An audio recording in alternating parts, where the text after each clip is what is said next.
हे दोस्तों, हम कितने भी अमीर हो जाए, फेमस या पावरफुल हो जाए, जब तक हम चीजों को लेकर बहुत ज्यादा फिक्र करेंगे तब तक जिंदगी हमें उतनी अच्छी नहीं लगेगी जैसी लगनी चाहिए।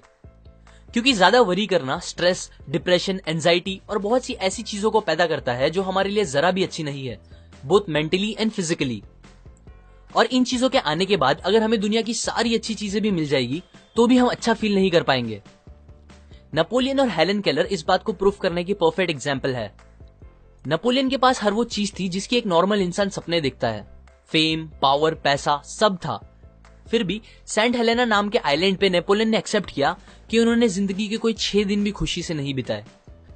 जबकि सेम जगह हेलन केलर, जो कि ब्लाइंड, डेफ एंड डम थी, उन्होंने डिक्लेयर किया कि जिंदगी बहुत ही खूबसूरत है। अब अगर हेलन केलर बिना वरी किए 78 इयर्स खुशी से जी सकती है अपनी इतनी सारी प्रॉब्लम्स के साथ, तो हम क्यों नहीं। ज्यादा वरी करना हम पर बहुत इंपैक्ट करता है।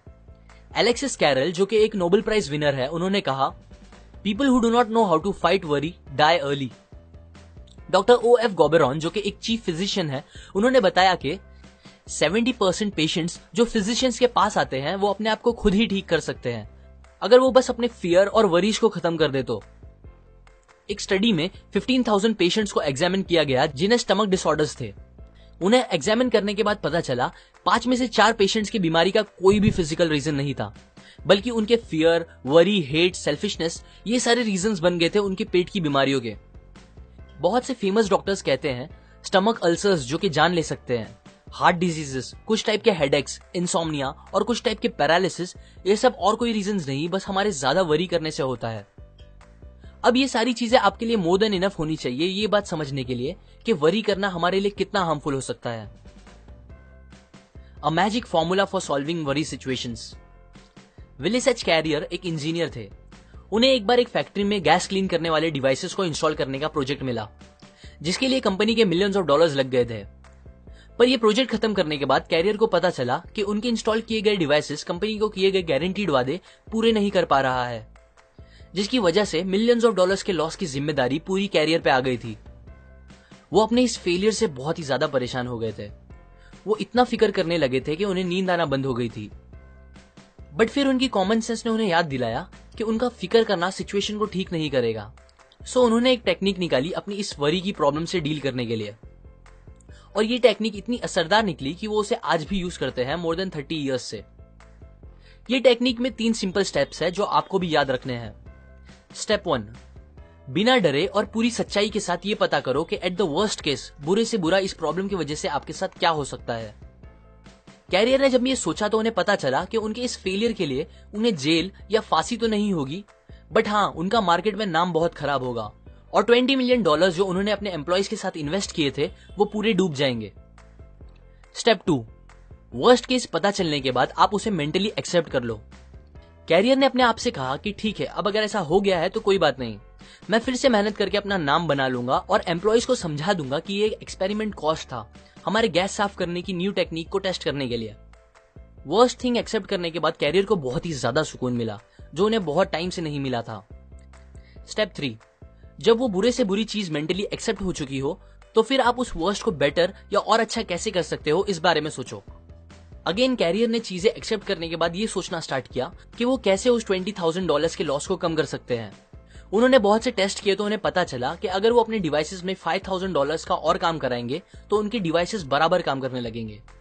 फिर उन्होंने ऐसा ही किया, जिसका रिजल्ट ये हुआ कि $20,000 लॉस होने के बजाय उन्होंने $15,000 का प्रॉफिट करा दिया, ये सॉल्यूशन निकाल के। कैरियर कहते हैं कि अगर वो ये 3 स्टेप फॉलो नहीं करते और बस फिक्र करते रहते तो उन्हें ऐसा रिजल्ट कभी नहीं मिलता। ये टेक्निक हमारे लिए भी बहुत काम की है, क्योंकि जब आप वर्स्ट आउटकम को एक्सेप्ट कर लेते हो तो आपका दिमाग एक जगह से दूसरी जगह जाके परेशान होना बंद कर देता है और प्रॉब्लम को सॉल्व करने पे ज्यादा कंसंट्रेट कर पाता है। पर जब तक आप एक्सेप्ट नहीं करोगे अपनी प्रॉब्लम को, आपका दिमाग आपको खाता रहेगा और कुछ अच्छा आउटकम नहीं मिलेगा। अभी अगर कुछ लोगों को लग रहा होगा कि कैरियर की प्रॉब्लम इतनी बड़ी नहीं थी और उनकी लाइफ की प्रॉब्लम बहुत ही ज्यादा बड़ी है, तो उनके लिए एक और ट्रू स्टोरी है। अर्ल पी हैनी नाम के आदमी को ड्यूडेनल अल्सर्स थे। डॉक्टर्स जिनमें स्पेशलिस्ट भी थे, उन्होंने हैनी को जवाब दे दिया था ये बोल के कि उनकी बीमारी का इलाज नहीं है और उनका बचना इम्पॉसिबल है। आप सोच ही सकते हो ये सुन के उन पे क्या बीती होगी। वो बहुत परेशान रहने लगे थे। पर फिर उन्होंने डिसाइड किया कि जबकि मेरे पास बहुत ही कम टाइम बचा हुआ है, क्यों ना मैं इस टाइम को एकदम बेफिक्र होके खुशी से बिताऊं और एकदम खुल के जीऊं। उनका सपना था कि वो मरने से पहले वर्ल्ड टूर पे जाए, सो उन्हें वही करना सही लगा। उन्होंने शिप की टिकट बुक की। डॉक्टर्स ने उन्हें वार्न किया कि अगर वो गए तो वापस नहीं आ पाएंगे और उनकी बॉडी समुद्र में ही डाल दी जाएगी। हैनी को अपने शहर नेब्रास्का में ही दफन होना था, सो वो अपने साथ अपनी कॉफिन लेके गए। उसे शिप वालों को दे दिया और एग्रीमेंट रखा कि अगर वो मरते हैं ट्रिप पे तो शिप वाले उनकी बॉडी वापस लेके आए। ये अरेंजमेंट करने के बाद वो एकदम बेफिक्र होकर ट्रिप पे चले गए। उन्होंने बिना सोचे समझे जो दिल किया वो खाया और पिया, बड़े बड़े सिगार पिए, गेम्स खेले, नए दोस्त बनाए, रात रात भर जाग के मस्ती की, गाने गाए, ऐसे तूफानों में एंजॉय किया जो जानलेवा थे। और फिर पूरी ट्रिप खत्म होने के बाद जब वो वापस आए तो उनका 90 पाउंड वजन बढ़ गया था। वो भूल ही गए थे कि उन्हें स्टमक अल्सर्स हैं। सरप्राइजिंगली वो एकदम ठीक हो गए थे और उसके बाद उन्होंने आगे एक हेल्दी लाइफ खुशी से गुजारी। यहाँ हैनी ने भी यही सेम टेक्निक यूज की थी जो कैरियर ने यूज की। उन्होंने अपनी प्रॉब्लम का वर्स्ट आउटकम पता कर लिया, फिर उसे एक्सेप्ट कर लिया और उसके बाद ट्रिप पे जाके अपनी सिचुएशन को थोड़ा बेटर करने की कोशिश की, वो भी बिना फिक्र किए। अब अगर वो ये पता चलने के बाद कि मैं मरने वाला हूं बस फिक्र करते रहते तो डॉक्टर्स की बात सच निकल जाती, पर उन्होंने अपनी फिक्र खत्म करके लाइफ का मजा लिया जिसने उनकी जान बचा ली। Count your blessings. मान लो कोई आदमी आके आपको 5 करोड़ रुपए दे और कहे मुझे अपने दोनों हाथ काट के बेच दो, तो क्या आप बेचोगे? अगर वो आपको 5 करोड़ और दे और बोले अपनी दोनों टांगे भी काट के दे दो, बहुत सारे और पैसे दे और बोले अपनी आंखें, कान, दूसरे बॉडी पार्ट्स भी दे दो, तो क्या आप दोगे? जहां तक मुझे लगता है होपफुली आप नहीं दोगे और ना ही मैं दूंगा। सो इससे हमें यह पता चलता है दैट हम ऑलरेडी कितने अमीर हैं। हम ऑलरेडी उन चीजों के मालिक हैं जिनकी वैल्यू हमारे लिए करोड़ों से भी ज्यादा है, जो कि है हमारी हेल्थ, हमारी बॉडी और हमारा टाइम। बट स्टिल सोचने की बात यह है कि हम कुछ लाखों रुपए की मटेरियलिस्टिक चीजों को ओन करने के लिए अपनी इन सबसे कीमती चीजों को हद से ज्यादा प्रेशर पे डालते हैं, पनिश करते हैं और उसे एकदम खराब कर देते हैं। मैं ये नहीं बोल रहा हूं आप सक्सेसफुल बनने के बारे में ना सोचो, पर इतना ध्यान दो कि आप सक्सेस पाने के चक्कर में अपनी हेल्थ और बॉडी को ना खराब कर लो, बिकॉज कितनी भी बड़ी सक्सेस क्यों ना मिल जाए, बिना हेल्थ के वो कोई काम की नहीं होगी। हमें उन चीजों के बारे में सोच के सैड नहीं होना चाहिए जो हमारे पास नहीं है, बल्कि वो सारी अच्छी चीजें जो हमारे पास ऑलरेडी है उसको सोच के अच्छा फील करना चाहिए। ये एक प्रिंसिपल है जिसने मेरी जिंदगी तो बहुत आसान कर दी है।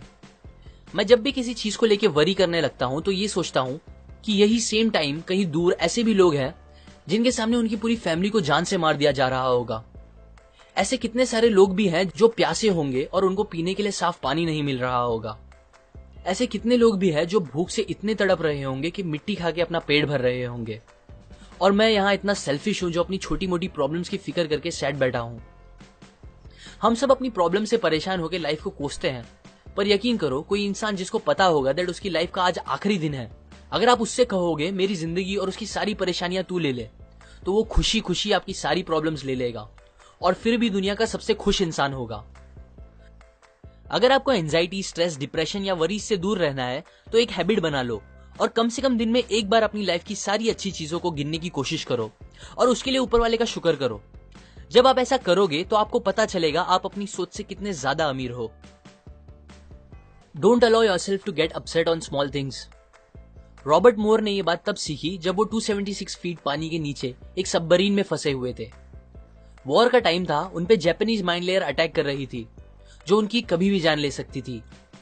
तब मौत को एकदम पास देखकर वो सोचने लगे कि कैसे वो पहले छोटी छोटी बातों पे फिक्र किया करते थे जब वो पहले बैंक में काम करते थे। उनकी लंबी ड्यूटी, कम सैलरी, खुद का घर ना होना, एक खुद की कार ना खरीद पाना, ये सब तब उन्हें जिंदगी की सबसे बड़ी प्रॉब्लम लगती थी। पर अब जब वो मरने वाले थे उन्हें समझ आया कि वो सब फिक्र कितनी बेतुकी थी और तभी उन्होंने अपने आप से प्रॉमिस किया कि अब अगर वो जिंदा बच गए तो वो कभी इतना वरी नहीं करेंगे, किसी भी बात को लेकर कभी भी नहीं। उन्हें वो चांस मिल गया और वो वहां से बच निकले और फिर उसके बाद उन्होंने कभी भी अपना खुद का किया गया फिक्र ना करने का वादा नहीं तोड़ा। मोस्टली हमें चीजें जितनी बड़ी लगती है एक्चुअली में उतनी बड़ी होती नहीं, हम बस सोच सोच के उसे बड़ा बना देते हैं। मुझे याद है मैं पहले अपने सेलफोन में अच्छे अच्छे सॉन्ग्स और फॉरवर्ड मैसेजेस जमा करता था। मैंने काफी सारे सॉन्ग्स और मैसेजेस जमा किए थे जो मुझे बहुत पसंद थे। एक दिन मेरा सेलफोन खराब हो गया और मेरा सारा डेटा उसमें से उड़ गया। इस बात ने मुझे इतना परेशान कर दिया था कि मुझे एक बीमार इंसान जैसा फील होने लगा था। आज जब मैं वो बात सोचता हूं तो मुझे हंसी आती है, पर तब वो मेरे लिए बहुत बड़ी बात थी। हम ऐसी ही बहुत सी स्टूपिड बातों को लेकर फिक्र करने लगते हैं जो उतनी फिक्र करने के लायक ही नहीं होती। सो नेक्स्ट टाइम जब आप किसी बात को लेकर फिक्र करो तो अपने आप से पूछो, क्या ये सेम बात को लेकर मैं कुछ साल बाद भी फिक्र करूंगा? और अगर नहीं तो अभी ही फिक्र करना बंद कर दो। About all the worries we worry about never happens. 500 साल पहले माइकल डी मोंटेग ने कहा, मेरी जिंदगी बहुत सी परेशानियों से भरी है, ऐसी परेशानियां जो कभी रियल में होती ही नहीं। एक रिसर्च से पता चला है कि 85% बातें जिसकी हम फिक्र करते हैं वो एक्चुअल में कभी हमारे साथ होती ही नहीं, और जो 15% होती है उसमें से 79% बातें फिक्र करने के लायक नहीं होती। मतलब टोटल 97% बातें जिसकी आप फिक्र कर रहे हो वो और कुछ नहीं, बस आपके दिमाग का डर है जो आपको परेशान कर रहा है। सो अब मैं आपको कुछ तरीके बताता हूं जिससे आप इस अननेसेसरी वरीज को खत्म कर सकते हो। उनमें से एक है कि आप जितना हो सके अपने आप को बिजी रखो, बिकॉज इंसान कितना भी समझदार हो वो दो चीज एक साथ नहीं सोच सकता। सो जब आप बिजी रहना स्टार्ट करोगे तो आपको फिक्र करने का टाइम ही नहीं मिलेगा। और बिजी भी ऐसे काम में रहो जिसमें आपकी क्रिएटिविटी और प्लानिंग यूज हो। एक और चीज जो आप कर सकते हो वो है थिंक एंड एक्ट चीयरफुल। जैसे हम एक साथ दो काम नहीं कर सकते वैसे ही हम एक साथ दो चीज फील नहीं कर सकते। मतलब आप किसी बात को लेकर एकदम ज्यादा एक्साइटेड और उसी टाइम में किसी दूसरी बात को लेकर एकदम ज्यादा सैड एक साथ नहीं हो सकते। आप जब भी टेंस फील करो तो मुस्कुराओ और ऐसा एक्ट करो कि आप खुश हो। ये करने से आपको रियल में अच्छा फील होने लगेगा। बिकॉज हम अपनी फीलिंग्स को डायरेक्टली कंट्रोल नहीं कर सकते बट अपने एक्शंस को कर सकते हैं। और अच्छी बात यह है कि आपकी एक्शंस और आपकी फीलिंग्स एक दूसरे से कनेक्टेड है। सो जब आप ऐसा एक्ट करोगे कि आप अच्छा फील कर रहे हो तो आपको रियल में अच्छा फील होने लगेगा। ये कंसेप्ट मैंने आपको डेल कार्नेगी की book how to stop worrying and start living से बताई है, जिसने लिटरली मिलियंस ऑफ लोगों की जिंदगी आसान कर दी है, स्ट्रेस, वरीज, डिप्रेशन को खत्म करके। लाइक करें अगर आपको ये बात काम की लगी, अपने व्यूज कमेंट करें, शेयर करें इस वीडियो को सबके साथ ताकि दूसरों की लाइफ भी थोड़ी और ब्यूटीफुल हो सके। सब्सक्राइब करें, मैं और ऐसी नॉलेज आपके साथ शेयर करूंगा। And finally, thanks for watching.